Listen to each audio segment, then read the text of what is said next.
I think we're about to start. Yeah, sure. We can definitely start now. So, hi everyone. Welcome to this 11th day for the Machine Learning Made Simple Marathon, which is a 14-day long event, and we are approaching our towards the end of this event. And today we'll be having a practical session by Vivek, and he'll be conducting the practical session on the KNN algorithm on social network ads data set. And along with that, he'll also be performing the K-fold validation as he had explained it yesterday also.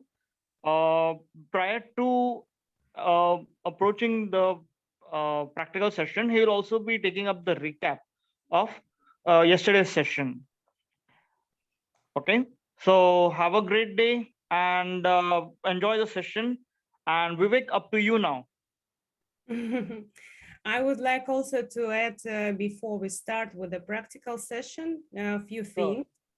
Yeah, maybe some of you saw in the Slack we we uploaded the link to a new article of our data science director, Alex Miller.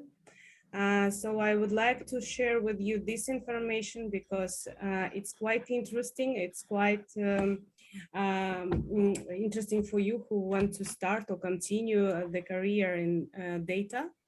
So if you didn't see it, so please come to LinkedIn or Reddit. Maybe I will share the link now with you.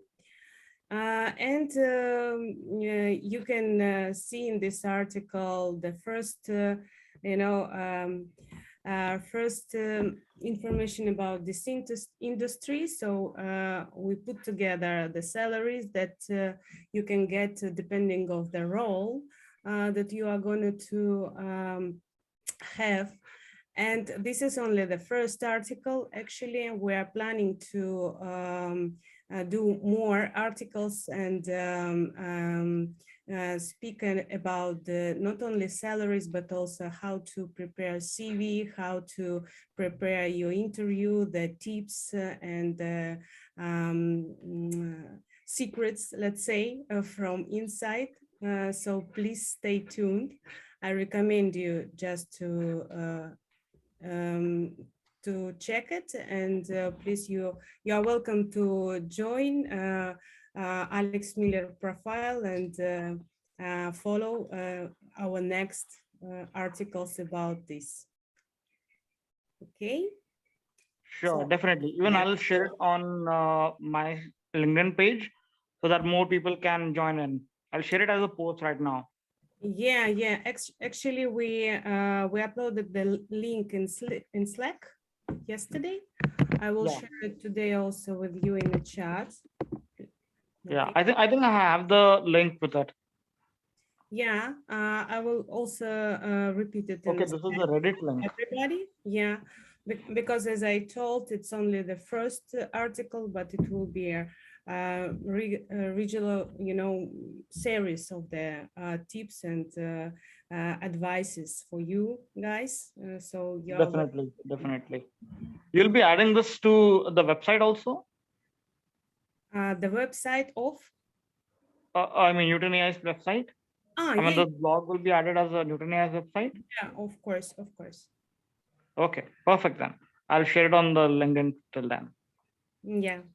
Yeah, And just sure. few words that just friendly reminder, tomorrow is the last day for the competition, as I told yesterday. And tomorrow also we have absolutely exclusive session with the ARM, with Tobias from Ecosystem of ARM, and with Blair, our technical director, chief of STO of Newton. So please come, don't miss it, because they will share the latest trends of the TinyML industry that is actually provides a lot of opportunities for your future career. Definitely, definitely. And I think we can put up a lot of posts on it so that tomorrow more people can join in because it is going to be very exciting with Tobias and with Blair also. because I think they are very much experienced in this industry for quite some time. So Exactly. definitely this will work out. And Okay. also, just to add some information, Blair, I think, will talk about the novel approach of TinyMail that we presented this year in Europe conference, the biggest conference of TinyMail. So it's the latest trend that you can learn from him. So please don't miss it and enjoy. Sure, definitely. Thank you so much, Julia, for the information. Okay, And I think, I give my turn to Vivek. So stage yeah, is sure. yours. Let's start. Yeah, Vivek, do let us know if you are able to share the screen. Yes. Let me just try sharing the screen now. Yeah.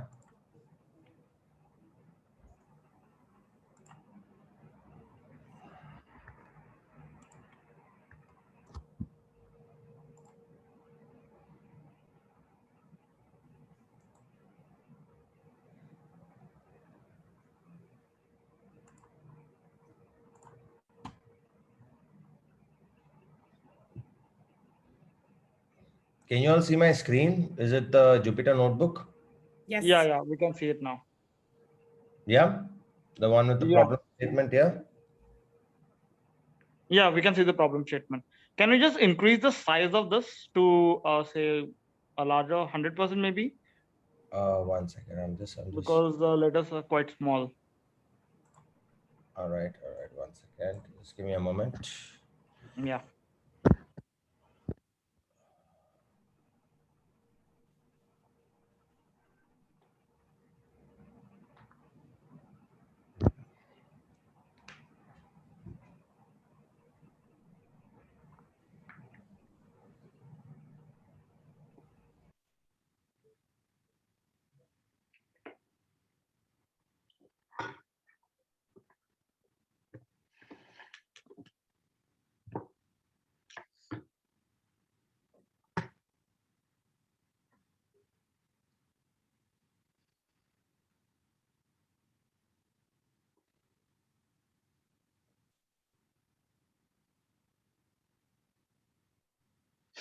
Are you using Chrome? Yeah, actually, yes, I am using Chrome. Yeah, so I think it should be there on the top right hand corner for the percentage, right? Yeah, with using it on the Mac, so that's why. Yeah, on that button itself.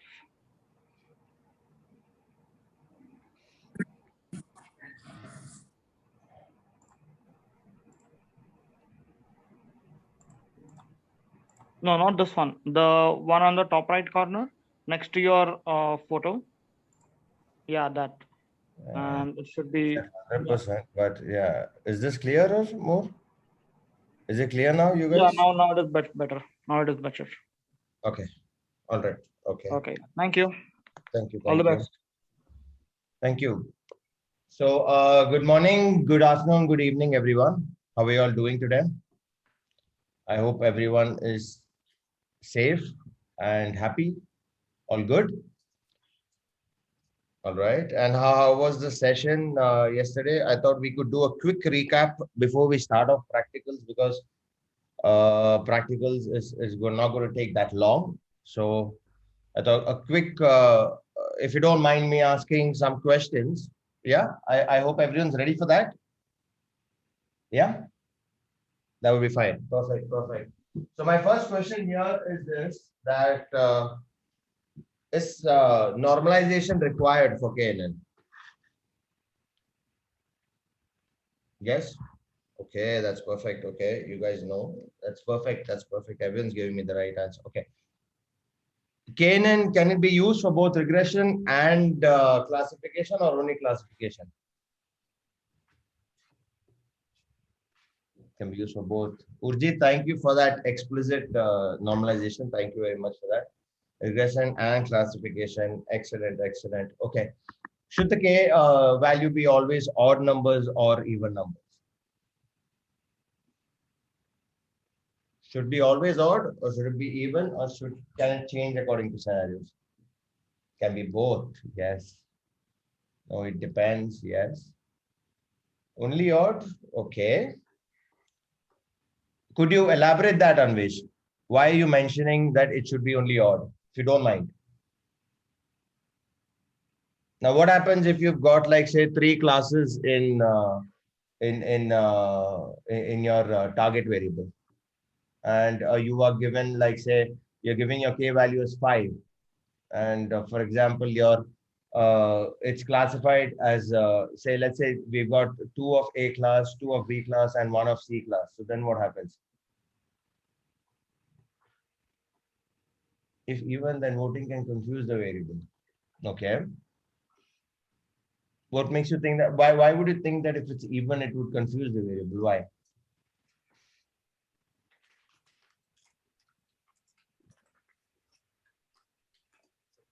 I just want to know your view on this, because I've just gave you a simple scenario. Let's say you've got like ABC class into your target variable.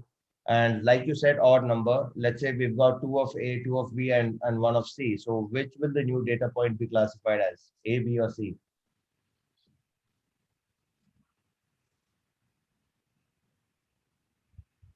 Just a quick, anyone can answer in this. Many of them I mentioned can be both, but then that's okay. But Anvesh, if you could elaborate a bit, it's fine. Okay. I'm telling you that your target variable, yesterday we took up an example, was of a binary classification. Okay, a green class and a red class. Let's say, for example, we're taking a multi-class classification problem where the target variable has, say, A, B, and C class. All right. And let's say if you take odd number as the k value, what happens if in case we've got 2 of A class, 2 of B class, and 1 of C class? Do you think the new data point would be classified properly? I mean, if it is an odd number, or how would you think the new data point would be classified as?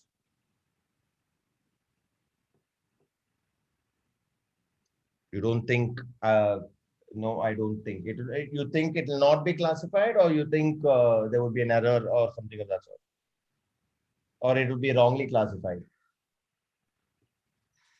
Error. It wouldn't be an error. Okay, I'm gonna be very clear with that. I know this confusion would come up. It's not going to be an error, guys. When you run in a model, you're not going to land up getting an error because you get the wrong k value. I hope you understand that. On the contrary, you are going. It might be wrongly classified. Yes, Richa. I think it's badly classified. Yes, perfect. Anvesh, that's correct. Yeah, accuracy might be a little less. Absolutely, absolutely. Yes. So that's what happens when it comes to KNN. Okay. So I'm going to ask you, let's say, I'm going to give you an example of a particular scenario. Let's say fraud detection. I think every one of you have heard of fraud detection. The problem of fraud detection. Yes. Okay.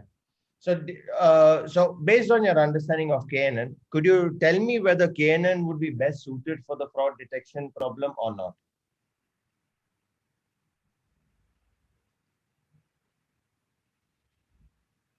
Is everyone clear with the question, or do you want me to repeat the question again? Okay, Urjit, should be usable.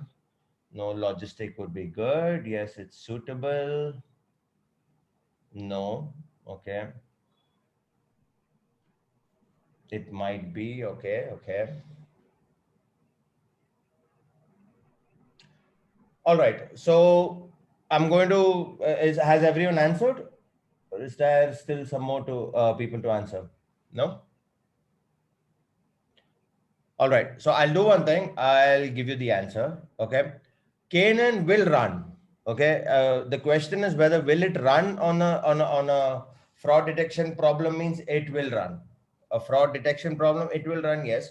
But it's not going to give you a good particular accuracy. Now, if you don't mind me asking all of you, why do you think I'm saying no now? Or those who answered no, all right, could you tell me why you said no? And if your answer is correct, I'll agree to it, or I'll give you the answer to why.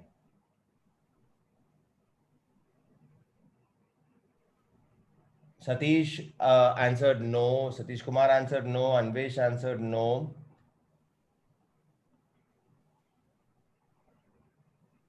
Shrishti, it might be okay because logistic regression is better. Okay, classes to unbalanced. Okay, Fabio, that's pretty okay. Imbalanced data set can also be, you can eventually, like I said, there is something called as undersampling and oversampling. So imbalanced data set, we can work around with that.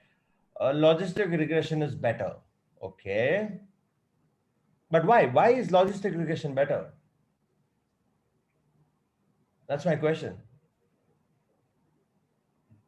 Okay, all you know is the accuracy won't be good. All right, so I'll tell you the reason why. Okay, uh, simple. Yesterday I told you one of the most important prerequisite to a KNN algorithm is that outliers. Outliers is something which needs to be treated properly. If it's not treated, and treated in the sense either it has to be removed or it has to be changed, the weights have to be put in, or we replace the values. But when it comes to fraud detection, outliers are one of the most important factor in that particular data set. Do you agree with that or not? Do you think that we can replace the outliers or remove the outliers when it comes to a fraud detection? Quick yes or no? No, we cannot. Yes, we absolutely cannot remove. One of the outlier treatment method is to remove the outliers, or it is to replace the value of the outliers.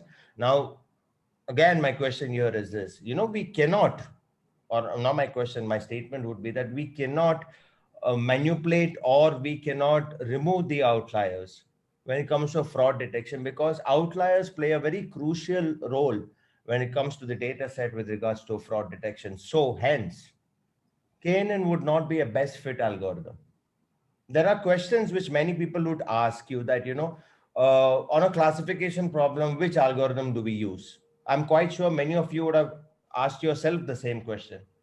It's these kind of scenarios which makes you think, or which would make you think that, which algorithm. Now that presence of mind is what I'm trying to instill in you people, that I hope you understand by what I'm trying to say. Okay, I'm happy that most of you have at least tried to attempt it, but I hope you understood the reason behind why I'm saying that KNN would not be a best fit. Yes, the answer is right. The accuracy wouldn't be good. Yes, I would agree to the fact that logistic regression is better, but the actual reason being outliers is one of the most important factor. Likewise, anomaly detection, all these kind of scenarios, when it comes up to, KNN would not be a best fit algorithm to work on it. Am I clear with everyone? Is everyone clear with that? Yes. Okay, I've got one yes. How about the others? Yeah. Yes. Great, great, great, great, great. Quickly, the most used distance calculation method, or if I may ask you, I don't know if any of you have read through what I've told you yesterday to read through the scikit-learn KN and this one. What is the default distance calculation which is in the algorithm for KNN? Euclidean.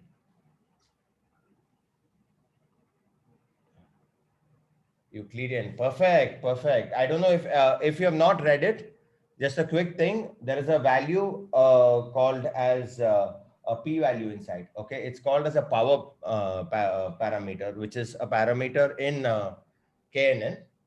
It would be written p is equal to 2. 2 is a default value for Euclidean distance. 1 is for Manhattan distance. Just for your information. So yes, all of you, whoever answered it, is absolutely right. Euclidean distance is the default one. Perfect, perfect. So I'm happy that you all have understood KNN. All right, so let's get into the practical quickly. Yeah.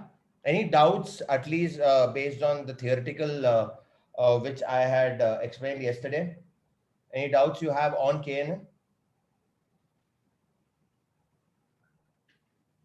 Quickly, yes or no? Any doubts? No? All right. Perfect, perfect. All right, so can you all see my screen? Yeah, the problem statement, I'm assuming that screen is what is showing. Yeah, the problem statement. I'm using the same, the social networking ads statement, data set. The reason why I'm quite sure many of you might have thought that why are we using the same data set? It's just that, I don't know if Soham has informed you earlier, but all of us have used this data set is because towards the end, we are going to apply on the Newton AI platform and we're going to see how it works.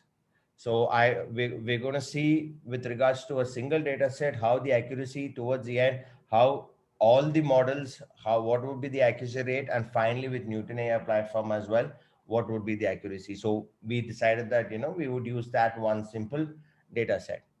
I would like to also tell you all well in advance, a heads up.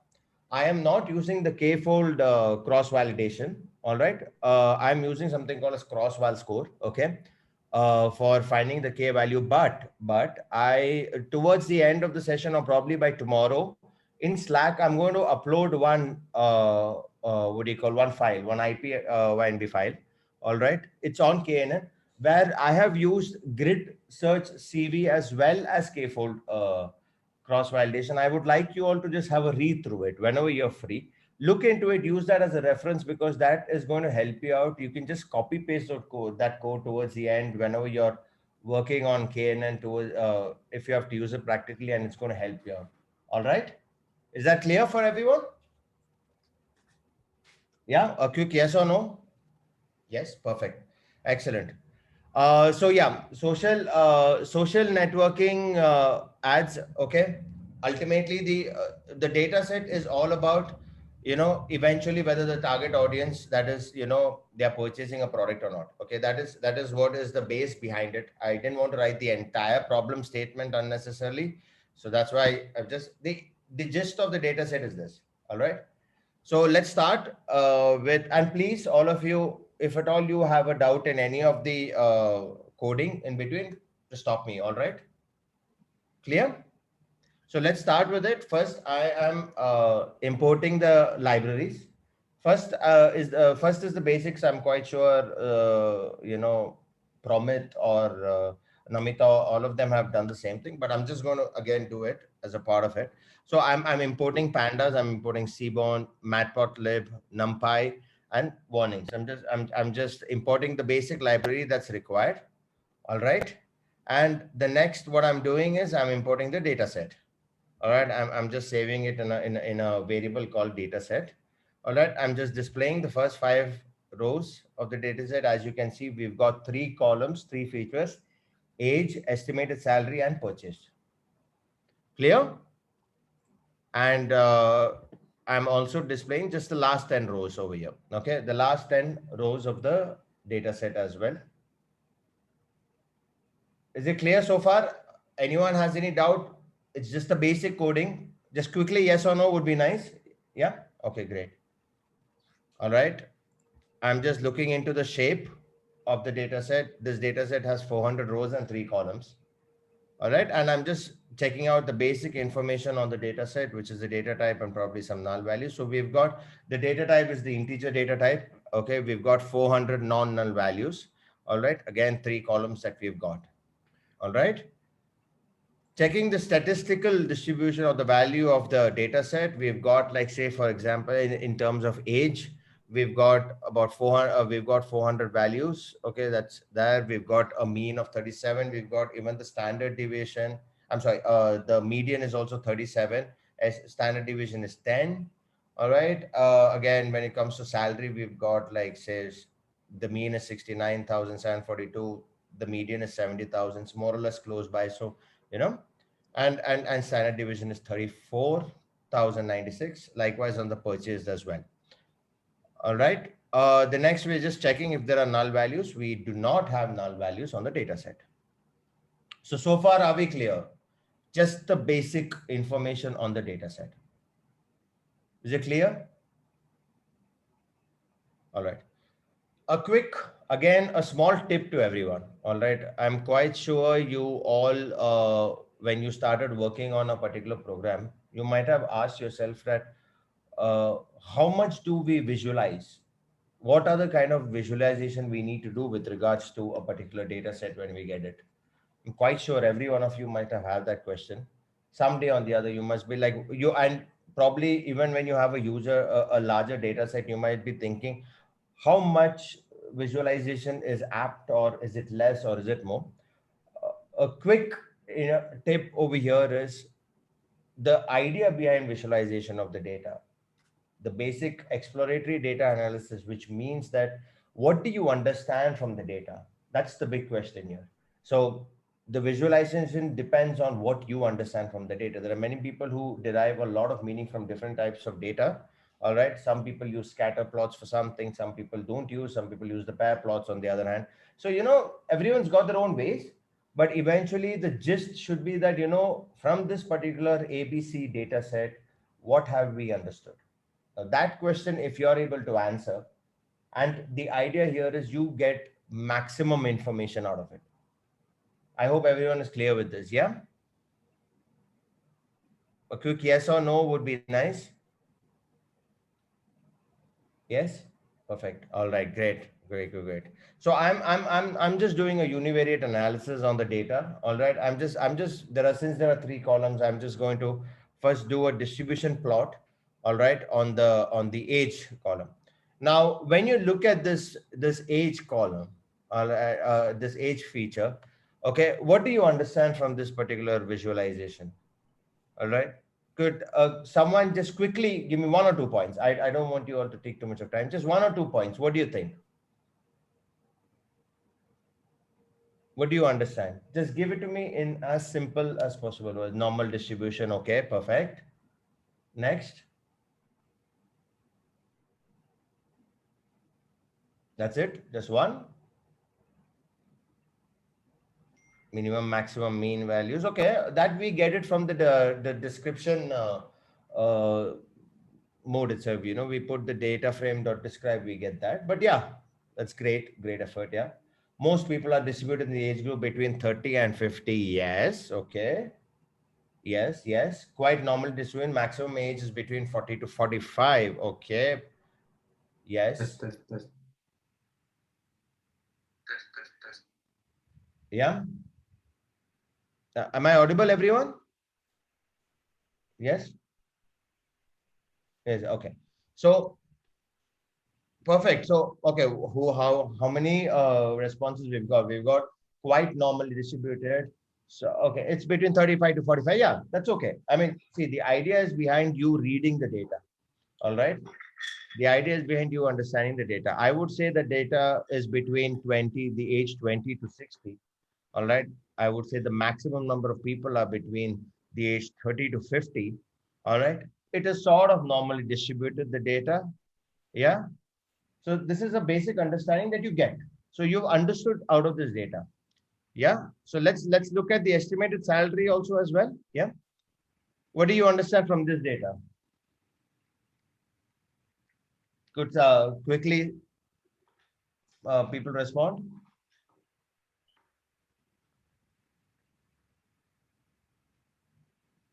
Hello, can people hear me? Can you all hear me? Yeah, okay. It's skewed, all right. Yes, okay. It's left skewed or right skewed, Urjit? Left, all right. Perfect, all right. It's left skewed, Kevin. All right. That's it. That's all. You people understood that it's left skewed, all right. But do you think the data is sort of normalized? Isn't the distribution sort of normalized? Don't you feel that it's slightly normalized at least? Yeah. It's not exactly a standard normal distribution, but it is normalized data, isn't it?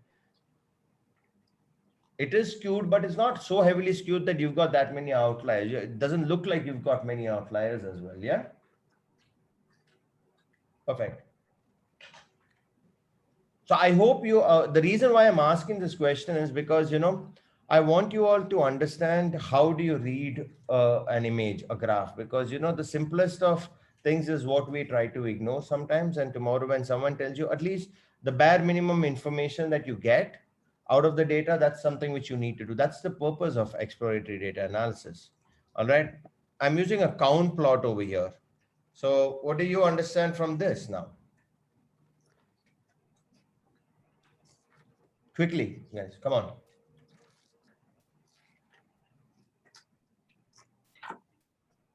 What do you understand from this particular graph, this count plot? Most people not purchased, okay. That's fine. The purchase count and not purchase count, okay. Perfect. Come on, just two answers. Do you think this is a balance or an imbalanced data set? That's my question. So I think it's better I ask that question in that way. Do you think rough estimate of percentage of purchasers? Yes, okay. Imbalanced, okay. Meenakshi, you think it's an imbalanced data set? Imbalanced, Anvish? Okay.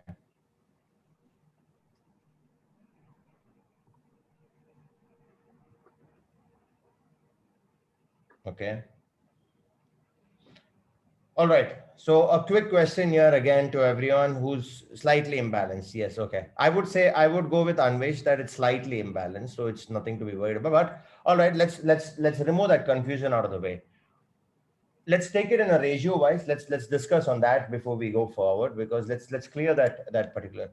In your words, in what ratio do you think is a balanced data set? Like for example, if you ask me, say a 70-30, is it a balanced data set, or is a 50-50 balanced data set? Just give me a ratio in your particular words. What do you think is a balanced or an imbalanced data set or a feature? 70-30 is good. Okay.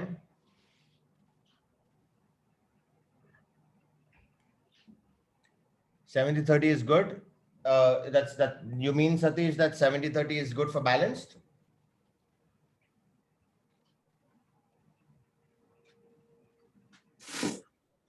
Seventy 30 is imbalanced. Okay. Might be. Okay. Imbalanced is 90-10. All right. Okay. Anyone else? Any other responses? Not more than 10% difference. Okay, Laila. Thank you.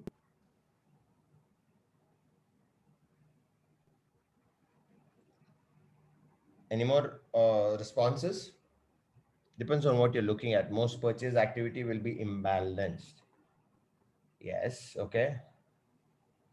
All right. So Satish, it's good that you're looking into different videos, because that's how your information tends to, you know, be expanded. So I'm going to tell you a balanced data set ratio would be, say 50-50 is a balanced, 60-40 is balanced, even a 70-30 is balanced. All right. Even a 70-30 is balanced. All right. Yes. Yes, Padmini, that's perfectly right.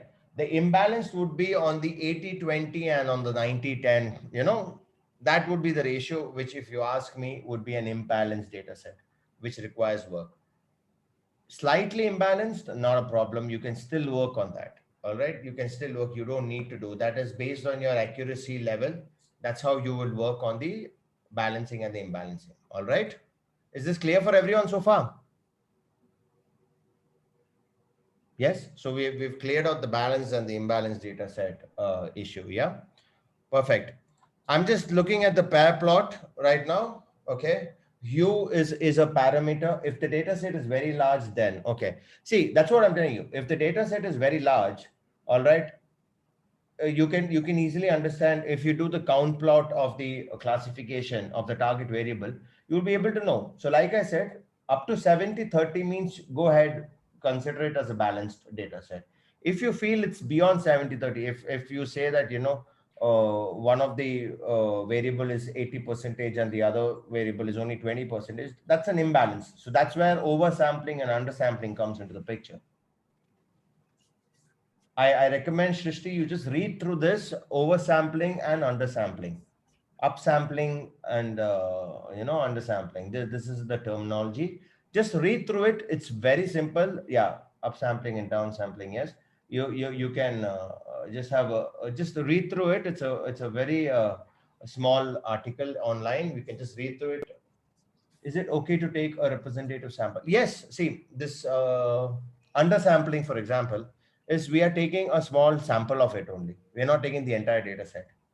So one thing when you do with sampling is you need to look at the distribution, as well as you need to look at the mean and the statistical distribution. We write dot describe, don't we? So we need to check out when after we undersample it after we downsample it or after we upsample it, we need to check out with regards to the actual data set whether is there a difference in the values. Once you do the statistical differences should not be too high. If it is extremely high, that means you have not done the sampling right. So that's something I recommend all of you just read through it, because it's going to be very, very effective. It's going to be very helpful for you to read. Is this clear for everyone? A quick yes or no would be nice, yeah? When should we do undersampling and when should we do oversampling? Okay. I recommend you that when you have an imbalanced data set, Shrishti, I recommend you do both. Okay. First, you do an undersampling. All right. And you, first you do undersampling and then you find the accuracy, and then you do oversampling and then you find the accuracy. So, because that's something which you will have to do both. You'll have to do both ways, because if the accuracy is similar, then you can use either one. But if there's a grave difference in the accuracy, whichever is providing you the better accuracy, go ahead with that. That's my recommendation to you. Is that clear? Fabio, could you be a little bit more clear? If I can find the chat dialogue, is there something that you want to say?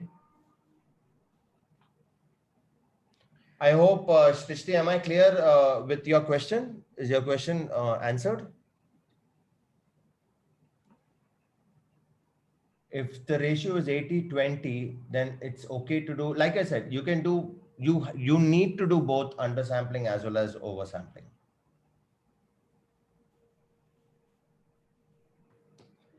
But if the fraud happens 1 in 1 million times, then 1 million, or I think a little bit more, that number is resampling a good option? Resampling is a good option, yes. If the fraud happens 1 in so many times, then resampling is a good option, yes, Fabio. But technically it doesn't, the data set doesn't work out that way. You don't get data sets where 1 in so much, you would get a decent amount of percentage when it comes to that. Yeah. I hope I'm clear. So are we clear with the sampling methods? I urge you all to please read through that topic. All right. Please read through it, because it will really help you in the future as well. Is it clear for everyone? Yes, perfect. Okay.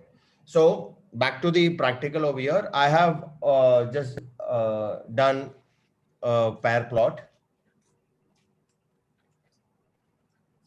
Okay, Pallab has put up a point. I'm so sorry to break in between. Pallab has informed of a point that resampling would lead to data leakage. That is one of the downside, I can say, of resampling. It does have that issue. But like I said, when it comes to an imbalanced data set, many of the most used methods are the upsampling and the downsampling. So start with that. If you're getting a good accuracy, then you don't need to think about resampling. Yeah. So let's go back to the practical. I have done a pair plot. I hope everyone knows what a pair plot is. We're just comparing the two features over here, and I've with the help of the parameter hue. Okay, I've put the target variable, so the distribution is accordingly to the target variable. So I think we saw the individual distribution here. We're just looking at like a bivariate distribution of, in terms of scatter plot, that how which age you can see the people have bought, which age people haven't bought, you know, the salary on a higher salary scale have people bought, or on a lower salary scale have people bought. Okay. I am also making a scatter plot for your information here. This is a bivariate analysis of the data set. So when you look at this data set, can you give me your thoughts as to what do you all think when you see this data set, this scatter plot? What do you see? What do you understand from this? Could someone, because this you've understood perfectly on the univariate analysis. What do you think about this?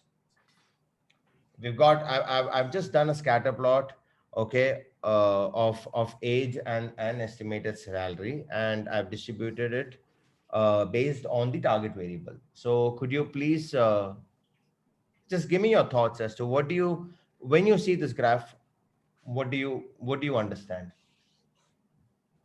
Older, better paid are most likely to buy. I see separation also, but a few outliers. Okay. Yes, a very few outliers. People with more salary made purchases. Yes, I see separation. Okay. I've got 3 answers.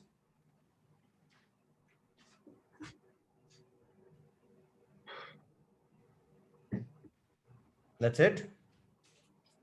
So you can see in the scatter plot that people of the age between, say, like 20 and 40 who are nominally paid, they don't do any purchases. Only those who are paid higher are purchasing. And people who are, let's say, a little over 40 to 60, even though they are lower paid, they are purchasing. Less than 90K, under 35, no purchases. Okay, under 35, no purchases. Absolutely. Wow. Okay. More salary or older age purchase. Okay, fine. Yeah. So that's what I was saying. You know, people who are of the age between 20 to 40 and who is nominally earning, they're not purchasing. But those who are earning, you know, on a higher end at between the age of 20 and 30, they are purchasing. And between the age of 40 and say 60, even those who are nominally they are earning, they are purchasing it, as well as those who are at. We've got a few outliers, but these are just a handful of outliers. Yeah, this data set is a very small data set, so you know, working on it would be removing the outliers, or working on it would be practically you wouldn't have a data set to work on. When you have a huge data set where you've got like say 1 million records or probably 10 million records, that's where you know outliers play a major role. So I hope you've understood how to read the scatter plot. Is it clear for everyone? A quick yes or a no would be nice. I've got 1 yes. Okay, 2. Okay. All right. Great. Perfect. All right. Just checking the correlation. We've got like only 2 variables. So just looking at a correlation, we'll definitely need all the variables. So that's why I did not use a heat map for that reason. All right. I'm splitting the X and Y right now. All right. The X variable contains age and estimated salary, and the Y variable contains only the purchased feature. Okay. I'm just looking at the unique values of our target variable, which is 0 and 1. Is it clear so far till now? Quick yes? Yes. Okay. Perfect. So I'm splitting the data set right now. Okay. I think everyone knows how to split the train test split from sklearn model underscore selection, import train test split, xtrain, xtest, ytrain, ytest is equal to, yeah. I've just put a random state. I'm the test size I put as 25. So assumingly, I think everyone knows test size 0.25 means 25% I have put it as the test data set, and 75% as the training data set. Just quickly finding out the shape of the xtrain and the xtest. So we've got a total shape of 400 plus 2 variables, 400 rows and 2 columns, in which xtrain has got 300 and xtest has got 100. Is this clear so far till now? Yeah. I'm assuming it's clear. I'm taking it forward. Yeah. Okay. Great. So yesterday this discussion had come about feature scaling, the scaling technique. All right. I think everyone I think everyone is clear in terms of scaling, when it needs to be done, when it doesn't need to be done. Yeah. I hope everyone is clear with that. Yesterday it was clear. Okay, great. Excellent. Excellent. So I am just performing a standard scalar on this, the X train and the X test. Okay. As you can see on the training set, I've just put, you know, a standard scalar underscore, dot fit underscore transform. And on the testing, I've just put transform. Everyone, please, please, please be careful. You know, many at times people don't do that. They just don't notice it. But then always on the testing, you need to only transform. You don't need to fit it. You always fit on the training data set. All right. So when it comes to KNN, now I told you, we start up with an assumption. Okay. So we don't know the K value, what would be the optimal K value. So I recommend we start with just one. All right. So what does one mean? Okay. That we're going to look at the closest neighbor of the new data point, and we're going to classify that. Is this clear? If I write K is equal to 1, what does it mean? Does everyone understand by that? Yes. All right, great. So let's go ahead with that. Okay, I am importing k neighbors classifier from sklearn.neighbors, and I'm putting n underscore neighbors. Like I said yesterday, one and only hyperparameter which you all need to focus on is n underscore neighbors. All right, and I'm fitting it on our X train and Y train. Okay, I'm looking at the prediction of using the X test, Y underscore pred is equal to knn dot predict X underscore test. Have you all understood till now? Do you all understand have you all understood the coding till now? It's very similar to all the other algorithms. There's no difference over here. I am just making a data frame of the actual and the predicted values, and I'm just showing the first 5 values of the actual and the predicted value in regards to the Y test and the predicted values with regards to the algorithm.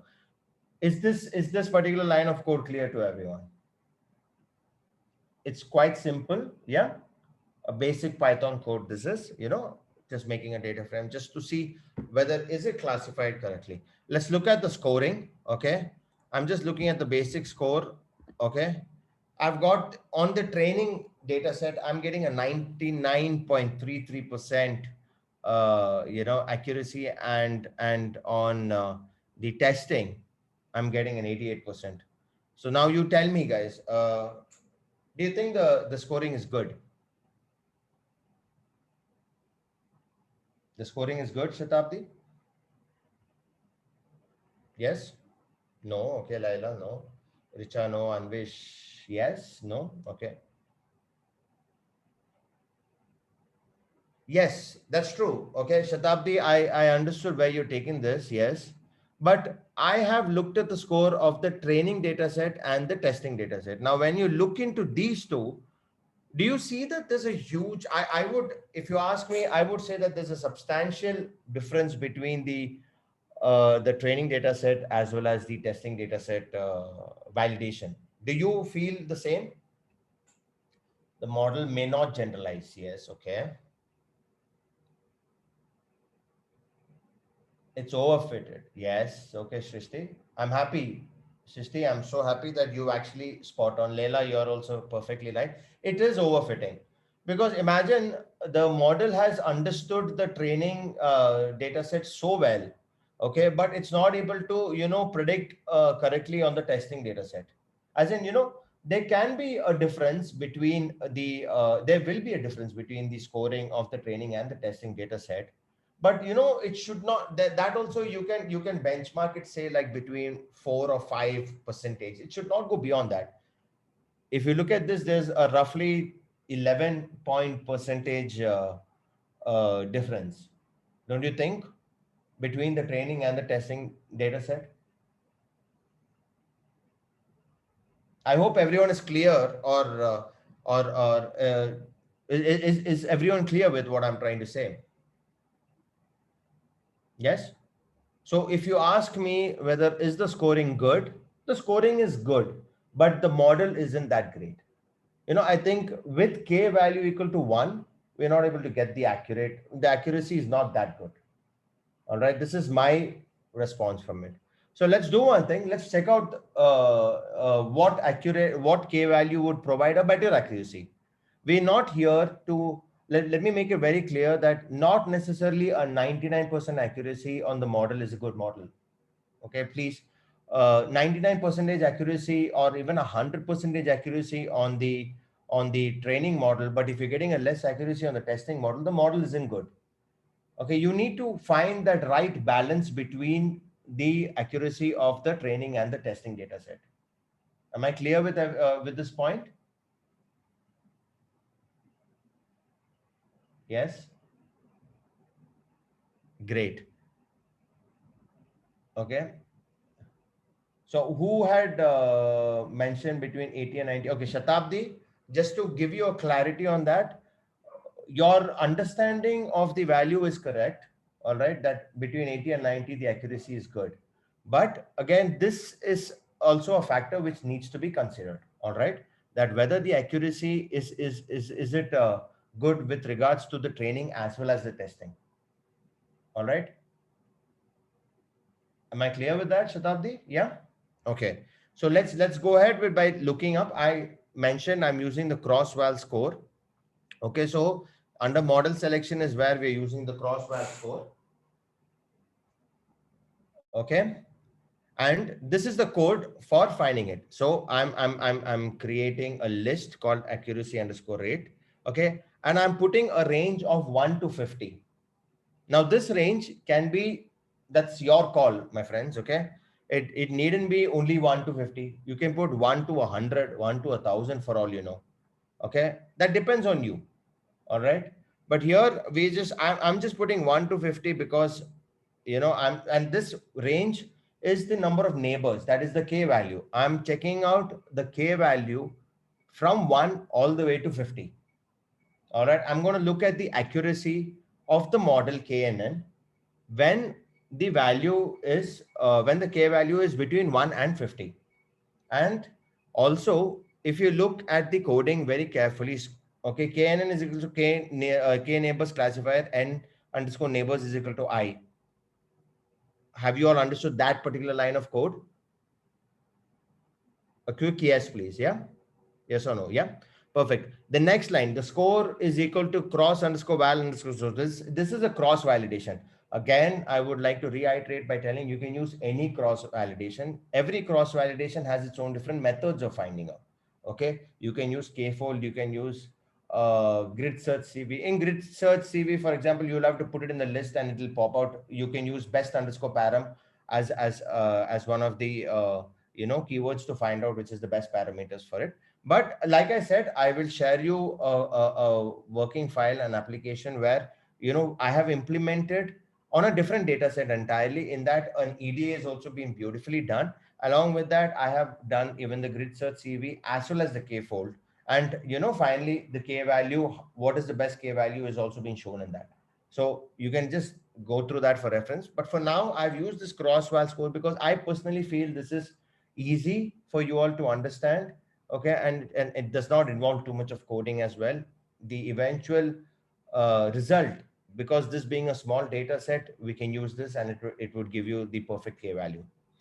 All right, and after that, I'm using 10 cross validation. So what does CV equal to 10 means? Okay, for every value, I'm going to do 10 cross validations for every neighbor, for every K value. So for if K is equal to 1, we're going to do 10 cross validations and get the best accuracy out of it. I hope everyone knows what cross validations is. Everyone knows, yes? So I'm assuming by that implies that, you have understood that code as well, the second line of code. Is that clear for everyone? All right.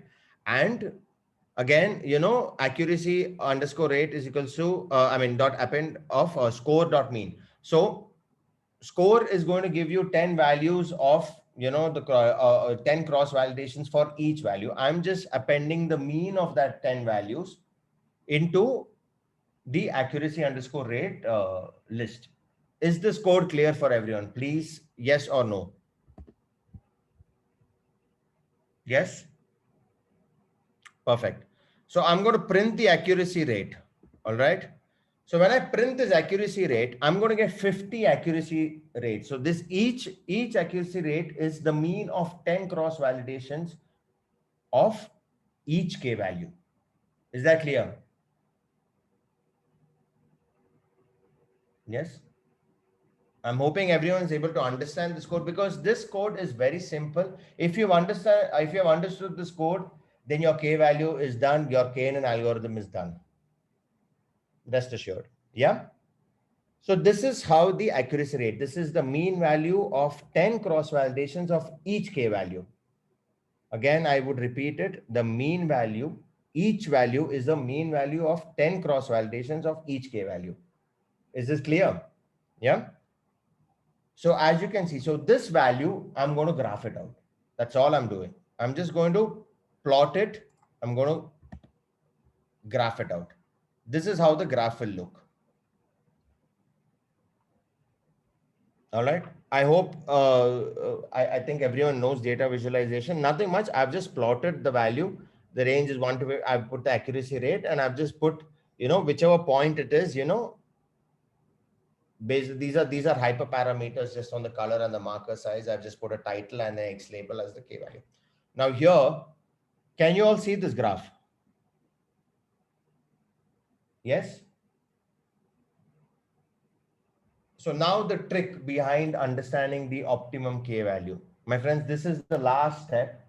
You understand this, you are done with K then, the KNN algorithm. So when you look at this graph, okay, do not look at the top points. To look at the, I'm sorry, not X-axis. I did not understand. Yes, Kevin, what's your question? X-axis is just the percentage. It's just the percentage of the accuracy rate. Like for example, 85%, 80% and above. Can't see the whole graph. All right. Let me just.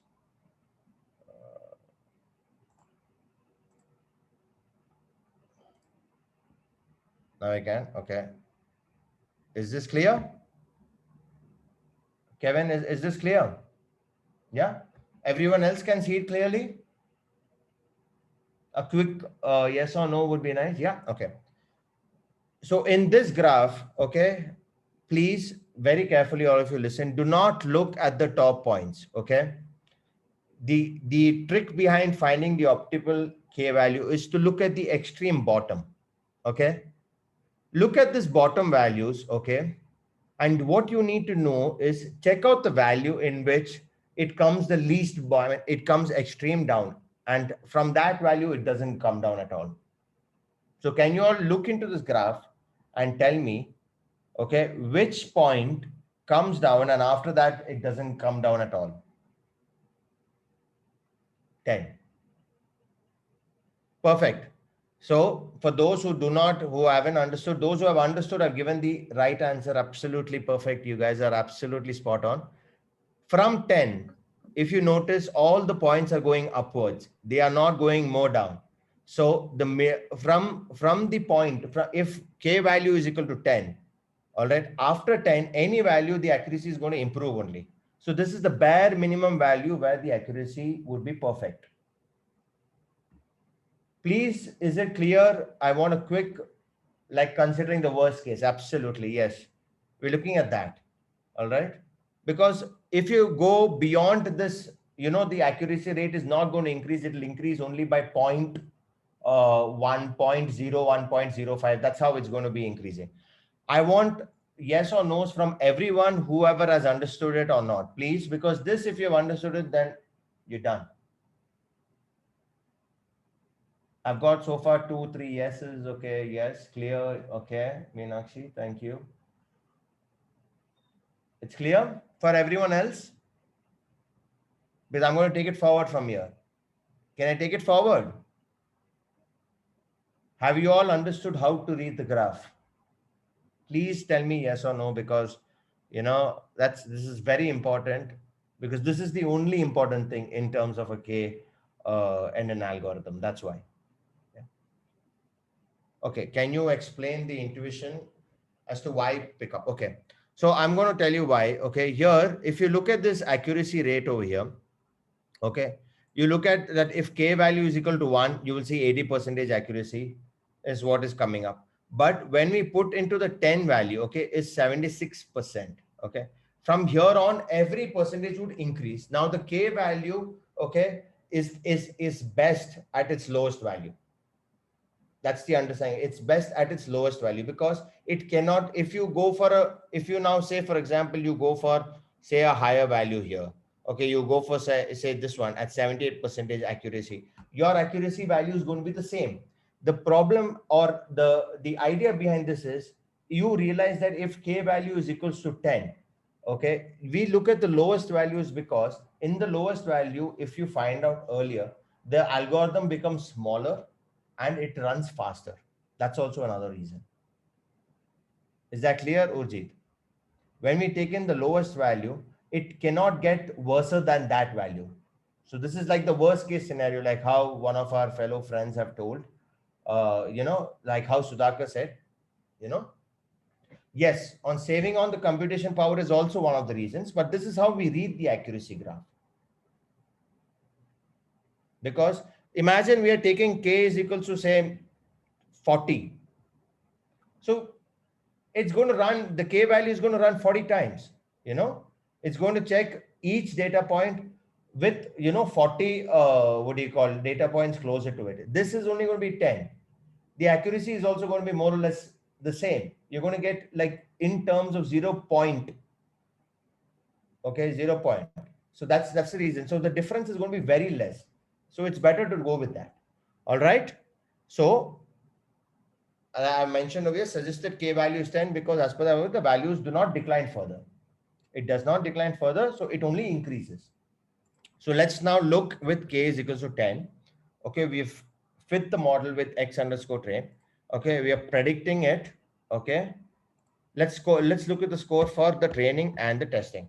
Now look at the score of the training data set and of the testing data set.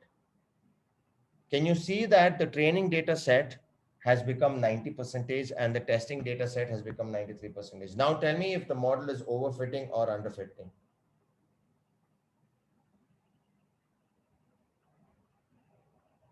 It's underfitting. Why is it underfitting, Shrishti?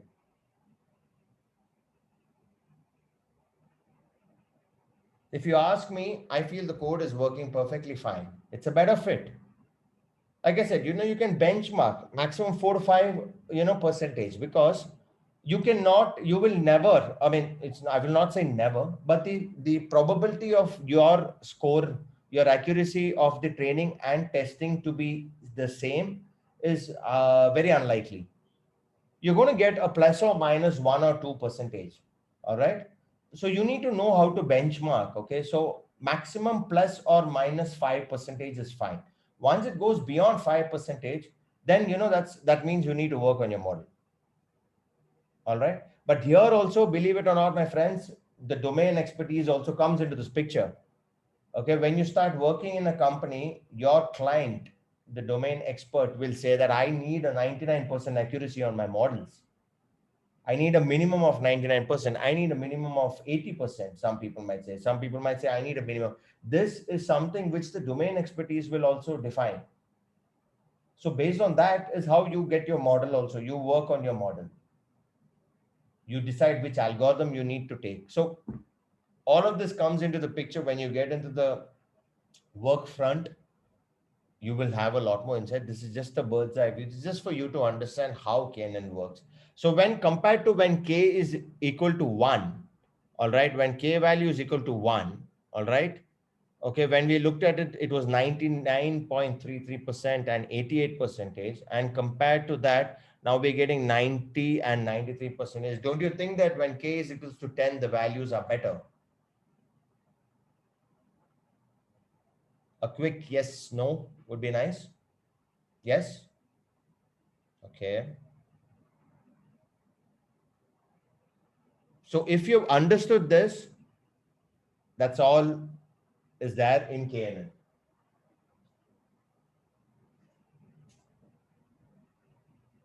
That's all is there in KNN. There is nothing more in KNN. This, instead of this cross-val score, you can use grid search CV, you can use K-fold, you can use any cross-validation that you like, that you feel comfortable. yes, if you ask me, will there be a difference in the accuracy rate? Will there be slightly? Like say, for example, in this, if I'm getting the K value as say 10, probably, with grid search CV, you might get the K value as probably 11. There would be a slight difference, but not a marginal difference that would create a major impact on the algorithm. Is this clear for everyone? Please, a quick yes or no. If you could tell me that, are you clear with the coding of KNN algorithm? Yes? Isn't it simple?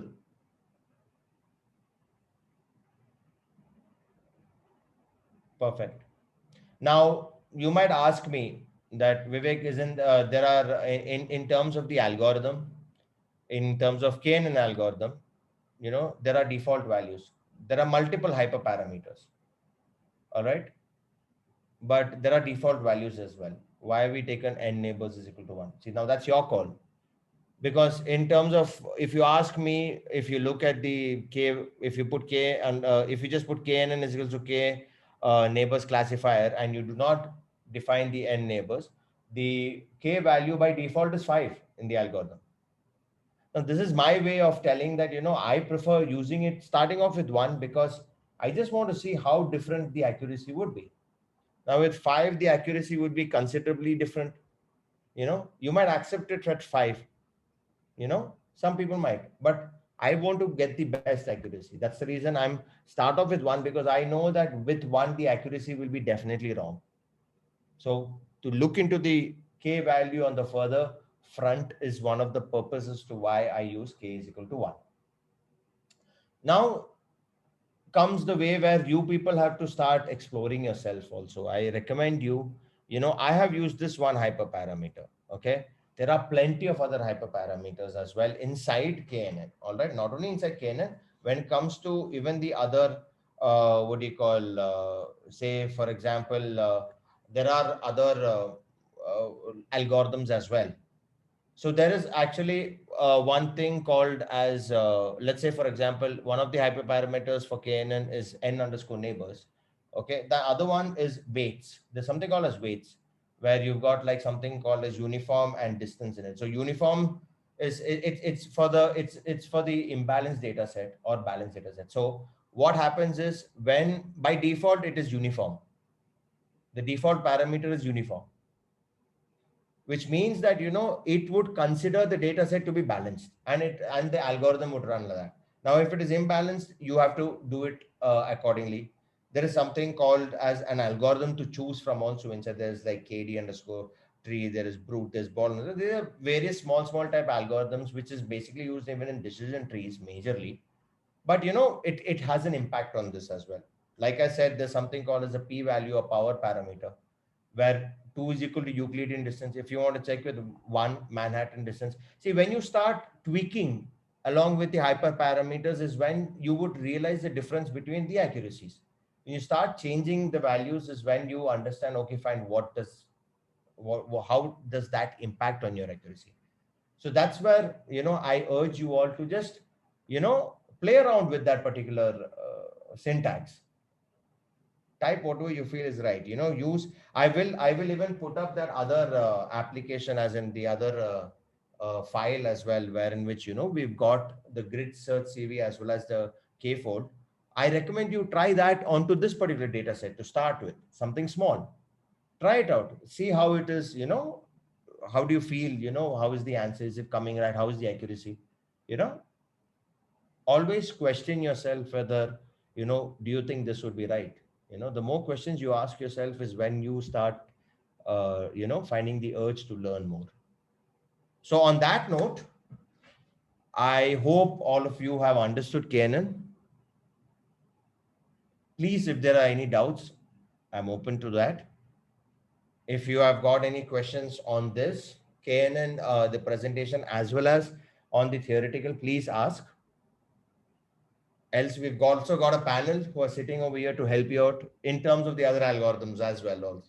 So please post your questions.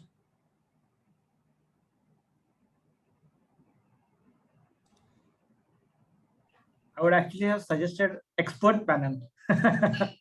Yeah, that I think expert panel is a much better. No, man. We are not just so expert. But yeah, you guys can definitely reach out to us for any of the questions you have with regards to any of the data set that you are maybe trying to solve, or maybe you must have faced some issues over there or anything like that. I hope the complete KNN, including the practical as well as the theoretical part, was very much easily understandable by Vivek. I hope so. Because मुझे तो अच्छे से समझ में आ गया. I mean, I understood it very well. Guys, I do have a suggestion to you all. It's a personalized suggestion. It's something of a skill, I would tell. Learn to use Google really well. If you ask me today, Yeah. in honest faith, do you think I have typed this code by hand? I would lie if I say yes. I haven't hand typed this code at all. Not the entire ones at least. Google was my friend. Google has always been my friend over here. Okay. The more errors I get is when I type that error into Google and I learn. So please, I urge you all to learn it in this way. There's nothing wrong. You don't need to know, how to code, first and on the top of your head. You can always, use it. You can always reuse the code. So the idea is to understand the concept. Yeah, So I'm definitely. hoping The logic should be clear. the logic should be clear. So do not think too much over the code. All right. Once this presentation, I mean, this file is shared to you, if at all you have to use KNN, my friends, I recommend you copy paste it. Copy paste into your file and then, run the code. There's nothing wrong in it. Okay. Yeah. It is actually ethical. You're doing it. Okay. You're not stealing from anyone. So please do that. I mean, be smart today. All of you have to be smart workers. So this is something which we all are learning to be. So on that note, actually, yeah, sorry. I would actually suggest to, create that own cheat sheet. I mean, your go-to code. If say, ideally nowadays people are using this ML model or auto ML kind of thing. But if you want to always, go refer something, keep your own cheat sheet. I mean, a lot of people have suggested me also for that. That if you're working with the MNCs or something, you don't need to remember all this code by yourself. You can just keep up your folder and keep up all the cheat sheet along there, along with all the codes written over there. So that you can, at any point of time, you can just go ahead and refer to it. So that is also a good idea that you can definitely do, or Google is always there with you. Yeah, go ahead, Vivek. I think you were telling. No, it's just again a suggestion that, please, many people, might wonder, about the coding. Those who are new to coding, please, do not panic. Even those, when it comes to algorithms, the mathematics involved, I do understand. Thanks to the technology improvement today, everything is possible within one line of code. See, yesterday I told you in KNN there are only 4 steps, but in SVM, if you ask me, there are about 12 steps. If you look into decision trees, there are about 6-7 steps. But it's all done when you just type the word, that algorithm dot fit. It all works out automatically. So you just need to understand the concept. The rest all would fall in place. Yeah. So again, one final time, I would like to ask, is there any doubts with regards to KNN, theoretically or practically? Please do let me know. I would be sharing this file. I would be sharing the presentation. I would also be sharing the other file, which has the grid search CV as well as the K-fold CV. Just for your reference, I would recommend you. And in that, I have done a lot more EDA. All right. Okay. So believe me, you guys would enjoy it when you see it. There's a lot more EDA that's being done into it. So you guys can actually understand that, I've got some presentations. There are some understandings out of it. I'm quite sure you would be able to, learn a lot more from it. Vivek, do you have any of the files that contain the regression part of the KNN rather than the classification? I mean, I couldn't find any. If you have any, can you share that with us also? I have worked on a project which where in which I have done a regression on KNN. I have done a regression on SVM. As in, I've done SVR, I've done KNN regression as well as linear regression. I wouldn't mind sharing that as well. I'll do one thing. I will share in my GitHub. Guys, just have a look at my GitHub. Okay. And everything is uploaded in GitHub already. So I think that would be a lot more easier. But these two files specifically, I'll share it to you in, or Soham will share it to you in Slack so that you guys can download. Yeah. Else, you can just have a look into GitHub. Okay. I have got files in that. Yeah. I will be sharing my GitHub link. Just hold on a moment, please. Yeah. Yeah, sure. I think even I'll follow it up. I already have added you. I'll share it in Slack to you all. Yeah, maybe on Slack. Yeah, I'll do it on Slack. Anvesh, myself or Soham, one of us would share it either by today or maximum by tomorrow. I just need to upload these files as well, so that's one of the reasons to buy. Yeah, but definitely we'll be sharing you the GitHub as well as in LinkedIn. Please feel free to connect with me. All right. Yeah, I think you already shared your LinkedIn ID yesterday, right? No, I haven't. No, I haven't. I'll share it to you guys today. Yeah. Yeah. So what I'll do is on the Slack, I'll share your LinkedIn ID also, and I'll share this GitHub ID also. Yeah. I think that should help you guys. So I'm assuming KNN was fun for everyone. Did anyone find it boring?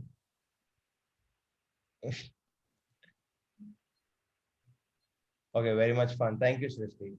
Truly appreciate that. I hope it was you all of you enjoyed it. Interesting. Okay, great. Great. Okay. So I'm assuming from now on you'll never forget KNN at least. Yeah. Yeah. Perfect. And I'm assuming you all would be able to explain as well KNN tomorrow if at all it's been asked. Scaling also. Oh, perfect. Great. I think now you guys can even explain to someone new who wants to study about KNN after learning from Vivek, for sure. All right, great. It's been a lovely audience. I am truly honored to have explained to you all. It's been a lot of fun the last 2 days for me personally, and the other days has been very insightful. We've got a couple of more days only. Okay, very excited for Decision Tree and Random Forest in the next few days. All right. Yeah. We have tried our best to not bombard you all with knowledge, although we've tried to make it as simple so that tomorrow you guys would understand it. So thank you so much for being such an amazing audience. For tomorrow, I think. Yeah, sure. So I think for tomorrow, all of you guys, please be present because tomorrow will be a wonderful session by Blair Newman and Tobias McBride also. And Tobias is from ARM, the semiconductor company that we all know. And I mean, that also makes the microprocessor controllers on your mobile also. So do attend that. And Blair is CTO in Newton AI. So he'll be sharing with you a lot of insightful, talk about the latest trends in the data science industry and the machine learning industry. So it will be a great fun day tomorrow also. So do attend that. And would you like to add anything to this, Yulia? I think she is a bit busy, maybe.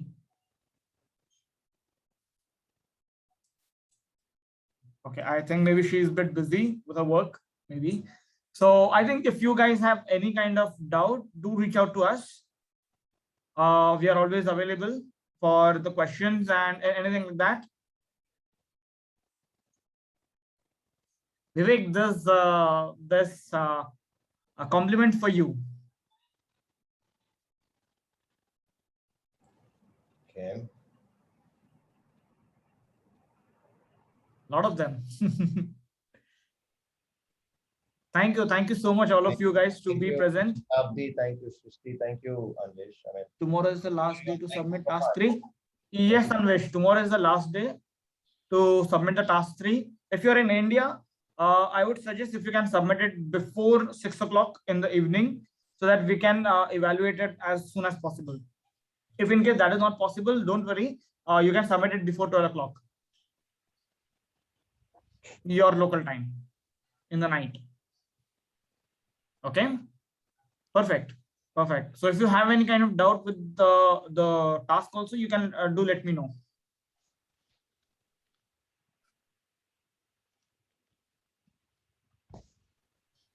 Okay. Thank you, everyone. Thank you so much. Thank you. Thank you so much, everyone. Have a great day. Thank you. And see you tomorrow, all of you. Thank you, Take care, Vivek. everyone, and all the best. Let's see tomorrow then. Yeah. Take care. Yeah, sure. And be safe, everyone. Bye-bye. Yeah. Bye-bye. Have a great day.